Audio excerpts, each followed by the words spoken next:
Okay, here's more troubleshooting the Tec Pegasus. I've removed the transmitter filter board, and so I suspect that the driver chip is bad. That's the one right there. It's probably the same one in the pair that I replaced the Paragon, so that thing was blown up in the Paragon, and this thing, it appears bad too. We'll see. So the relays on here don't fire at all. Anyway, the chip is driven by these lines here on this receiver board, transceiver board. So I verified that all these work except for 160. I can get output on all the bands here. For example, the first wire here that says 1210, that will have output. I have 8 volts. So right now I'm on 15 meters. So the 10 meter line should be down, should be low. And sure enough, it's low. If I go to the 15 meter line, it's around 8 volts. So you get this, you get the picture how this works, right? So if I put in 29, it'll change. 29 dot. And now if I check the 10 meter line, it'll have a high on it. And which it does. And the rest will be low. So that's how this works. And each of these lines here will fire this driver chip on this board. So the driver chip here, this chip is running hot, so I think the chip is shorted. But anyway, this chip, I'm pretty sure is shorted out. And when I had this board connected through the feed-through pins, this would not have good voltages at all. So the inputs of this chip were actually shorted and causing this to really malfunction. So it might have blown out the 160. I don't get anything on 160 here, so that can be blown out. But that's how it goes when you buy an old used radio from someone who doesn't test it, so, or can't test it. I think the guy I bought this radio from, Alexa, stop. The guy I bought this radio from was a great guy, but he didn't test the radio. He couldn't. He's not a ham radio operator kind of guy. So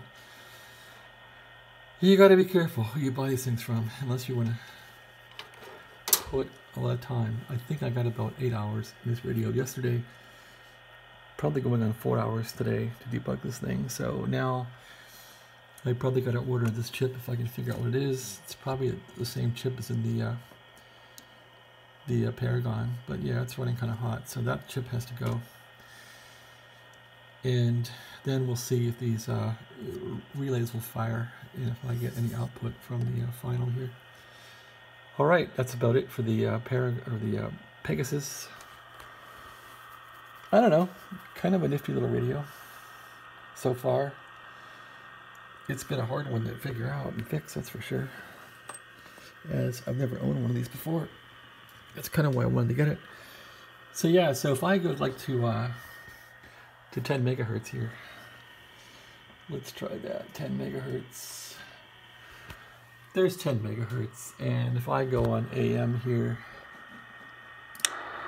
there's AM, and the antenna wire comes into this wire here. So the antenna is fed through here. You'll see one of these is called antenna. RX antenna or something like that. Let's see where it is. There it is, RX ANT.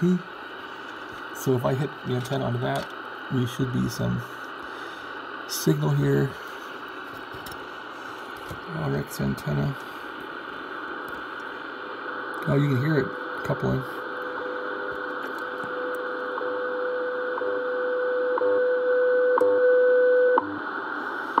Anyway, there you go. So that's how to feed the receiver with the antenna without the transmitter filter board. You can just test the receiver that way. So I'm making slow progress in this thing. Again, I paid $427 for this thing, and I expected it working. So I'm having to burn a lot of my time to fix this thing up, which I didn't want to do. It's been interesting, but it's also been very irritating. Okay, well, thanks for watching. That's the progress so far on the broken Pegasus that I bought from eBay. It's slowly coming back to life, and I'm wondering now if I repair this chip, put a new chip in here, put a socket in here. Oh man, the chip is really hot. Yeah, the chip's burned up. The chip is running really hot. So I put a socket in here, a new chip.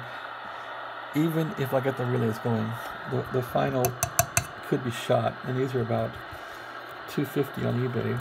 At least one guy is selling one for $250. So this has been a very unpleasant expense. Okay, well, I guess that's what it is when you fix old radios. Thanks for watching. Have a great day.